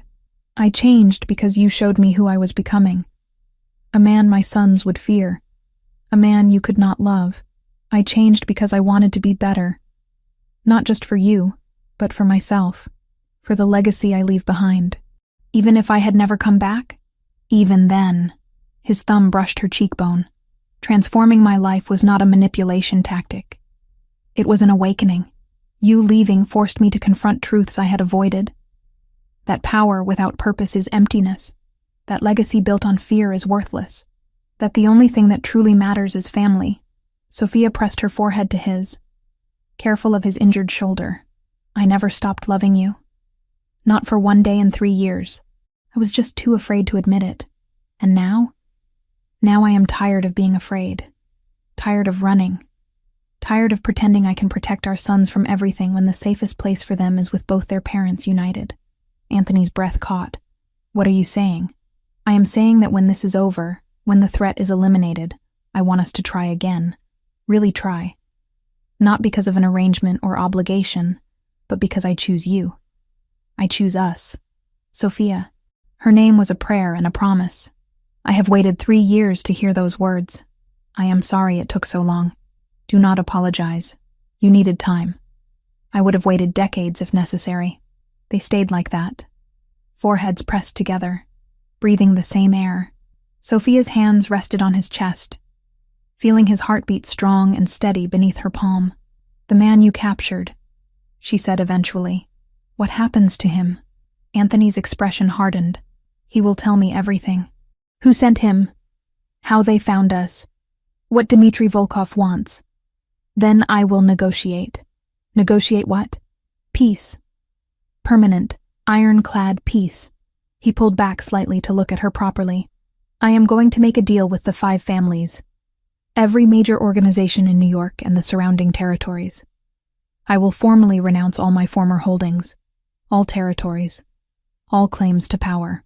In exchange, they guarantee in writing that my family is untouchable. Forever. Will they agree to that? They will if I offer enough. I still have leverage, connections, information. I will trade everything to ensure you and our sons can live without looking over your shoulders. That will cost you everything you built. I do not care. His voice was absolutely certain. Let them have the territories, the money, the influence. I will keep my family. That is the only empire that matters. Sophia kissed him then, soft and gentle and full of 3 years of longing. Anthony responded carefully, mindful of his injury, but with intensity that spoke of his own desperate need. When they finally broke apart, both breathing hard, Sophia whispered against his lips, "You are bleeding on my shirt." Apologies. Bullet wounds are inconsiderate that way. She laughed despite everything, despite the chaos and fear and uncertainty.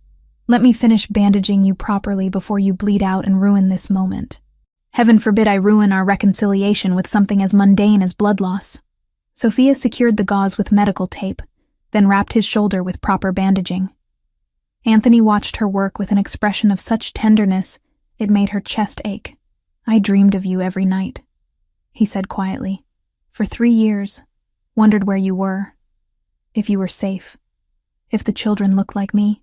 The not knowing was worse than any physical pain. I dreamed of you too, hated myself for it. Tried to convince myself you were a monster I should forget, but my heart knew better. What did your heart know? That you were mine, that we belonged together, that running solved nothing.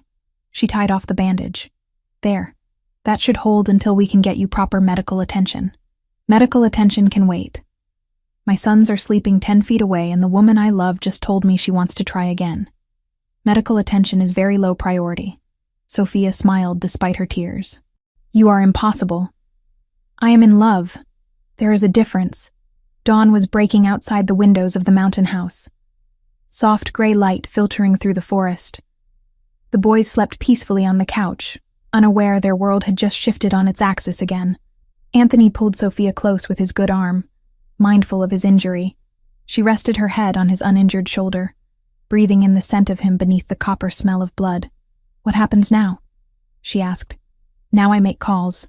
Arrange meetings. Negotiate our freedom. His voice was steady, determined.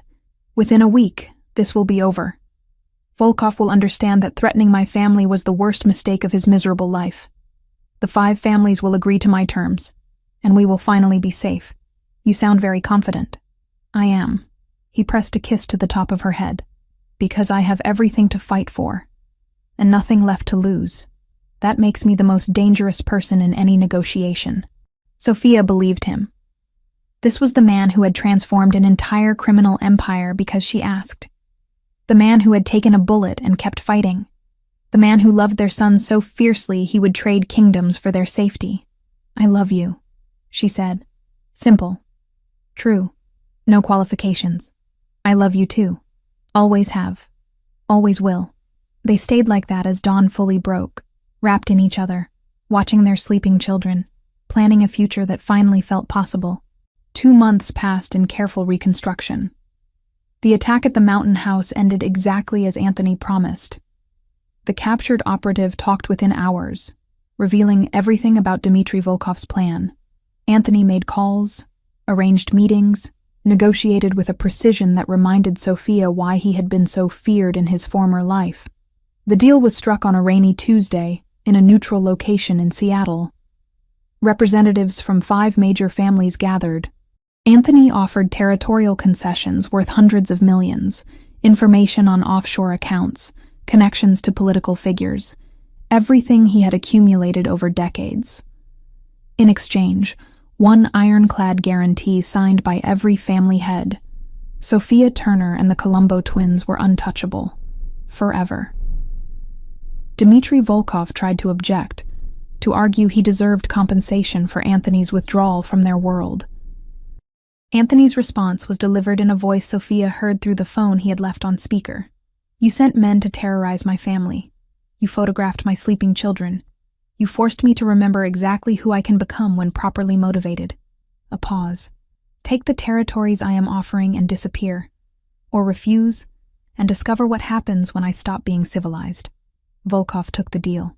Now, Sophia stood in the living room of their new house in Westchester, watching moving trucks unload furniture. The house was nothing like Anthony's old Manhattan penthouse. This was a home. 4 bedrooms, a backyard with swings already installed, large kitchen with space for family meals, neutral colors, warm lighting, safety without ostentation. Mama, can we go see our new room? Matteo tugged her hand impatiently. In a minute, baby. Let the movers finish. Luca stood beside her more quietly, taking everything in with his usual careful observation. Is this where we live now? Forever? Yes, sweetheart. This is home. With Papa? With Papa.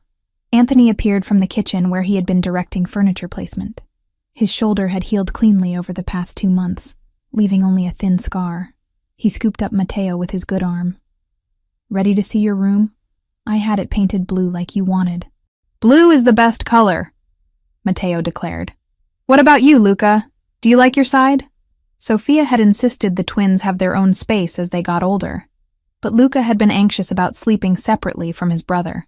The compromise was a large room with 2 distinct areas, each boy's space reflecting his personality but still together. Can I see? Luca asked shyly. Absolutely. Come. Sophia followed them upstairs, heart full watching Anthony show the boys their room. One side had bookshelves already loaded with Luca's favorites.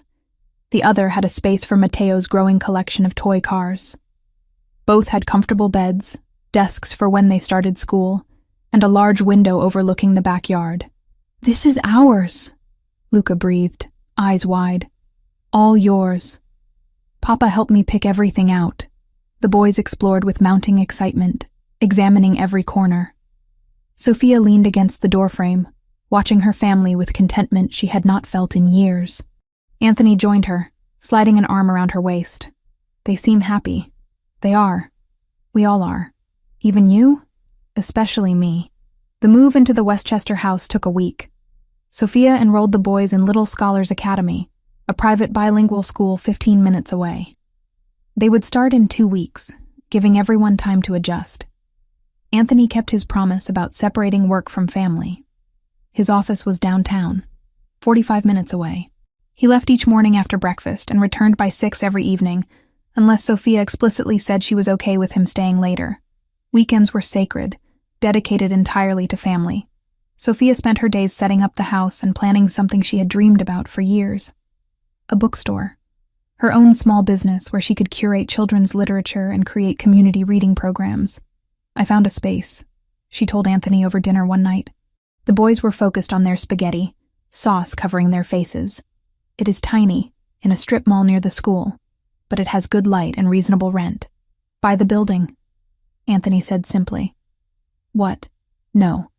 I just want to rent the space. Buy the building. I will arrange financing. Then you control everything, no landlord issues, and you can expand when ready." "Anthony, that is too much. It is an investment in your dream. Let me do this." Sophia wanted to argue, to maintain independence, but she was learning to accept help without seeing it as weakness. "Okay, thank you. When do you want to open? Maybe 3 months? I need to build inventory, design the space, hire help. I know contractors who can expedite the work, and I have connections with publishers who can get you wholesale pricing on stock." She raised an eyebrow. "Connections with children's book publishers? I am a man of many resources." He grinned. "Also, I may have spent the past month researching the independent bookstore industry because I knew you would want to do this eventually." Her chest tightened with emotion. "You researched bookstores for me? I research everything that matters to you. It is how I show love." 6 weeks after moving to Westchester, Anthony suggested they host dinner. "Not business associates or casual acquaintances. Family. Your father and Ashley," he said while they prepared lunch. "I think it is time they met their grandchildren properly, and time for you to reconnect face to face." Sophia's hand stilled on the sandwich she was making. She had talked to Ashley regularly since returning to New York, but seeing her family in person felt huge. "I do not know if I am ready. You are ready, and the boys deserve to know their grandfather and aunt. What if my father judges me for running, for keeping the twins secret? Then I will remind him that his gambling debt created this situation, and he has no room to judge anyone." Anthony's voice was firm. "But I do not think he will. From what Ashley tells me, he has spent 3 years regretting how things happened." Sophia looked at him. "You talk to Ashley?" "Occasionally. She wanted updates on you and the boys once I found you. I told her limited information to respect your privacy. But yes, we have spoken." Of course he had. Anthony managed every detail, protected everyone he loved, thought 10 steps ahead constantly. "Okay," Sophia said.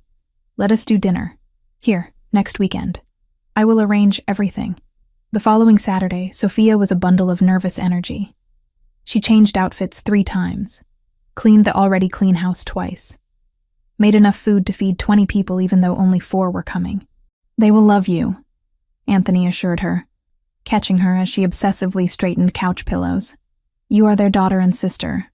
Nothing changes that. Everything has changed. I left for 3 years, had children they knew nothing about, built a life without them. Because you were protecting yourself and your sons. They will understand." The doorbell rang at exactly 6. Sophia froze. Anthony squeezed her hand once, then went to answer. Her father looked older. Gray hair, deeper lines around his eyes, shoulders slightly stooped, but his face broke into an expression of pure joy when he saw her. "Sophia," his voice cracked. "My girl." She burst into tears and ran to him. He held her tightly, both of them crying, 3 years of separation dissolving in one embrace. "I am so sorry," he kept saying. "So sorry for everything." "I know, Dad. It is okay." Ashley waited behind their father, tears streaming down her own face. When Sophia finally pulled away from their dad, Ashley grabbed her in a fierce hug. "You are such an idiot," Ashley said. laughing through her tears. 3 years and you could not even send a photo? I was scared. I did not want to put you in danger. Well, you are stuck with me now. I am not letting you disappear again. The twins watched from behind Anthony, uncertain about the crying adults. Sophia wiped her face and knelt down.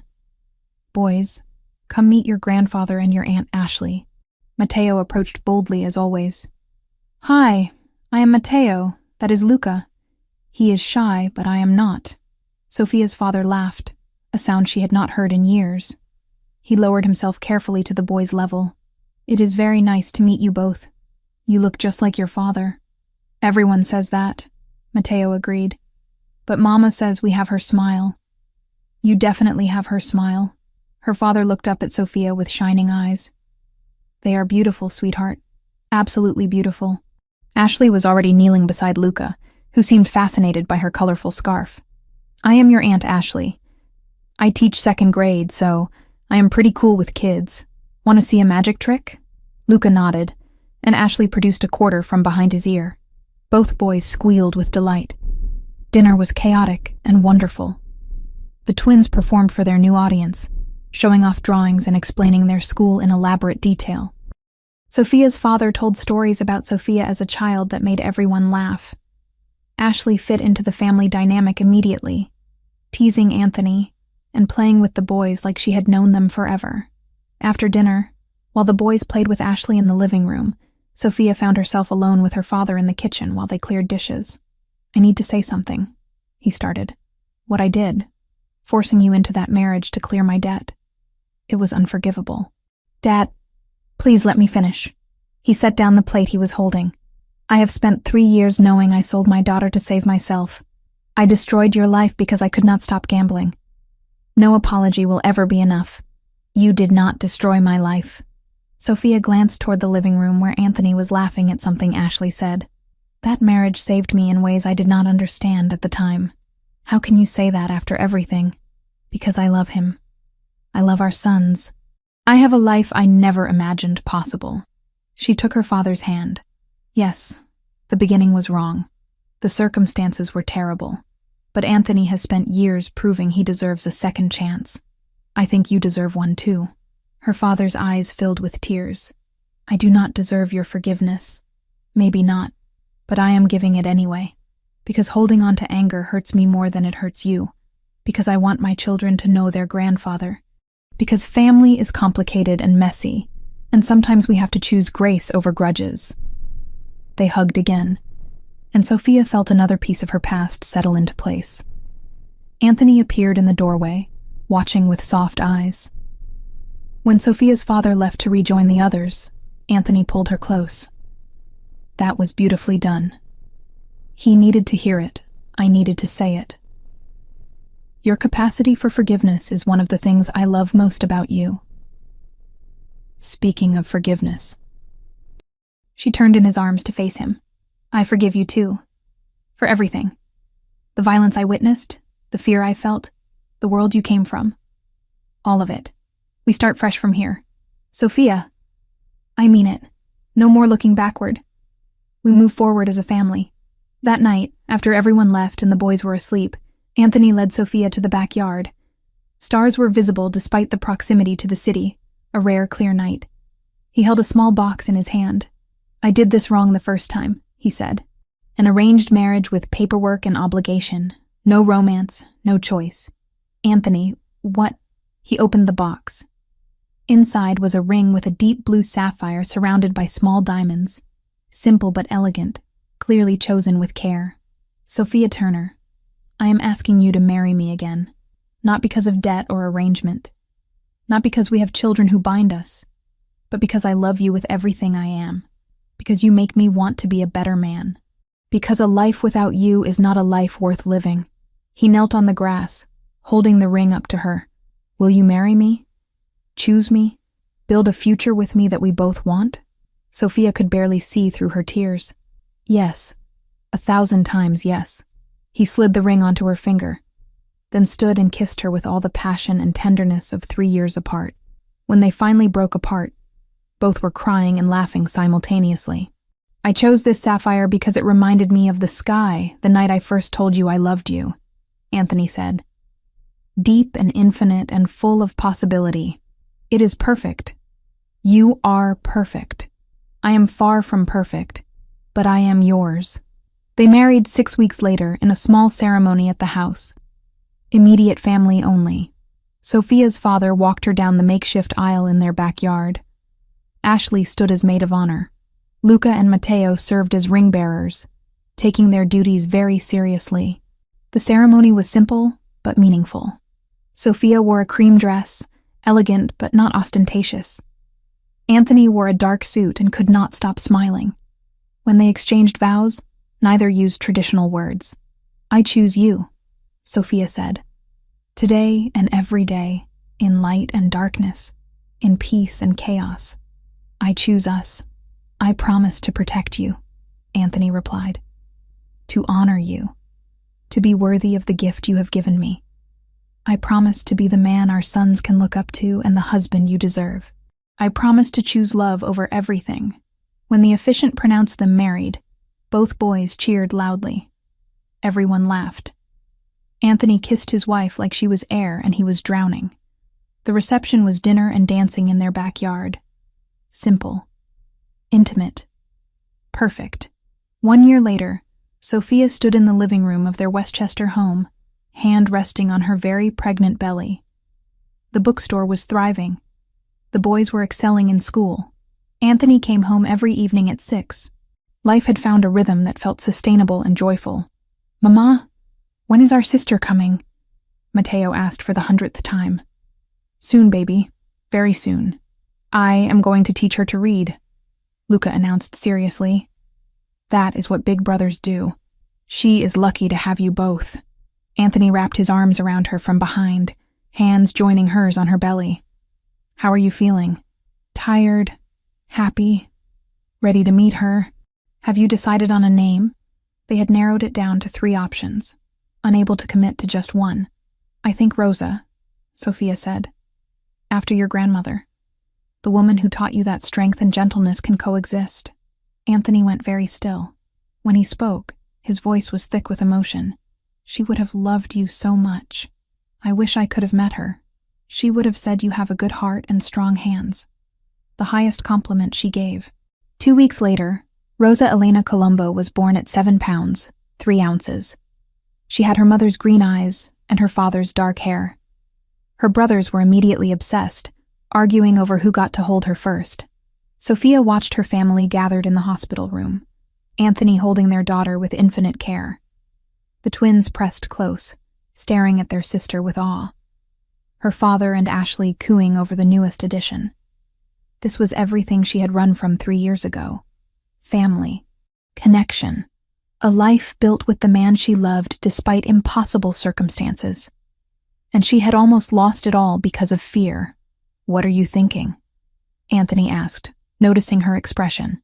That I am grateful I ran. Because it forced you to change. But I am more grateful that you found me. Because I cannot imagine life without this. You will never have to imagine it again. We are bound now. Forever. Forever. She agreed. Little Rosa made a small noise, and everyone laughed. The future stretched ahead. Uncertain, but filled with possibility.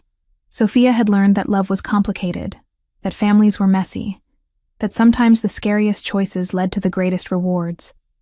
She had run away pregnant with his twins. He had tracked her down and refused to let her keep running. And somehow, impossibly, they had built something beautiful from the wreckage. Not perfect, but real. And that was more than sufficient. If you enjoyed this story, take a moment to subscribe to the channel. That is how I will know you truly appreciated it. Even if you are watching on your television, grab a second to join this family of listeners who love emotional and powerful stories. Your support means everything, and it helps us bring you even more tales like this one.